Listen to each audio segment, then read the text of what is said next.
Sir, thank you for giving the opportunity, sir. I stand to oppose both these ordinances.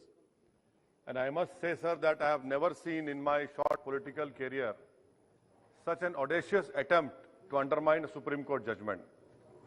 These two ordinances are in contravention of the Supreme Court judgment. And this government is utterly in contempt of court.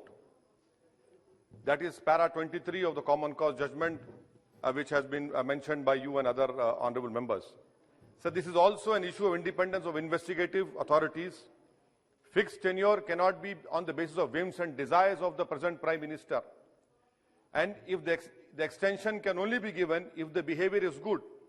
Now this ordinance creates an inbuilt mechanism of control in it so that both the directors must subordinate themselves to the present government. Thirdly, sir, the CBI was called the cage parrot by the Honorable Court in observation. But this ordinance wants to take away even the vocal cord of the CBI. This will take away the vocal cord. The extension of tenure will be given as a bakshish. That is what this ordinance wants to do. And in a constitutional democracy, sir, posts cannot be treated as a patronage. You are creating a system where you will encourage patronage. In 2013, the then CM, Mr. Modi, had called CBI a Congress Bureau of Investigation. Can the government say what reforms you have brought in CBI? Sir, instead of reforms, you have brought an ordinance to increase the dependence, to increase the CBI and ED dependence on the government. And how many cases were filed by CBI against their own officials, sir? Corruption charges against them in 10 years. 60 cases were filed against 7 RPS officers who were deputed. Only 4 of its officials were convicted in 60 cases, sir. Out of these 10 years, 7 years are of this government. This clearly shows what steps you have taken. If investigation is done on the basis of the political masters, then the independence goes away. Sir, you know for a fact that every constitutional power is coupled with a duty. Now, that is the accepted principle of administrative and constitutional law. But the reality is, the power to investigate has become to harass, a power to harass. The duty to victims has been replaced with the duty to please their political bosses. And I can give an example, sir. The CBI was investigating the criminal case of demolition of Babri Masjid. The court exonerated all the accused. Why didn't you file an appeal? You didn't file an appeal because the CBI officers owe their existence to their ideological political masters. But you will file an appeal against Raja. Why? Because he's a Dalit. I'll give another example, sir.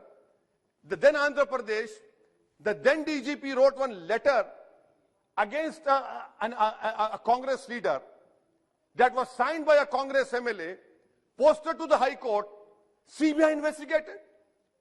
Now that person is on a constitutional post. I can give another example. MP of Rampur is in jail. Why? Because when he was minister about appointments, he is in jail. But what about his chief minister? You don't want to go against the chief minister, ex-chief minister, but you want to go against Rampur MP. Sir, if you are really interested in the independence of CBI, remove section 6A of DSP Act, remove section 26 of CBC Act. You don't want to do. Another example, sir, which I want to show how the government is controlling CBI.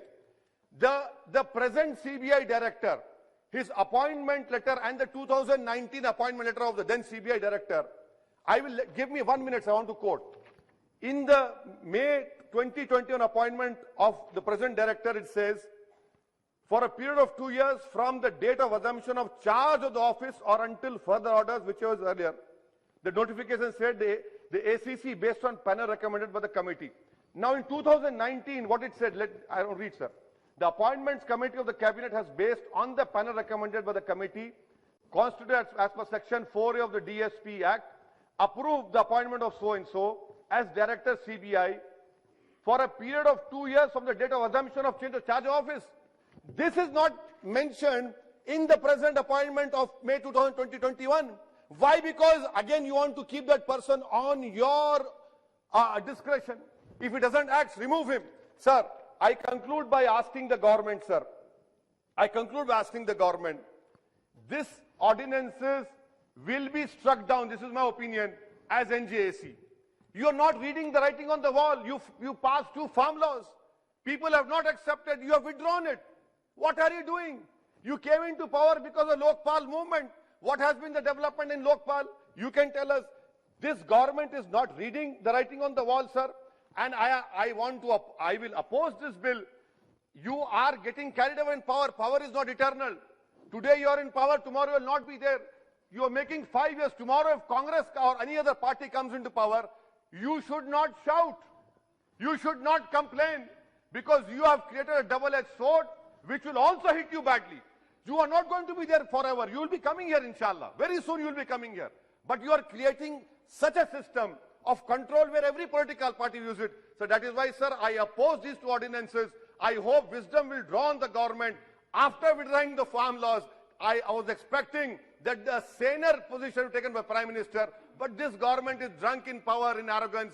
They will face the wrath of the people. Thank you, sir. Thank you.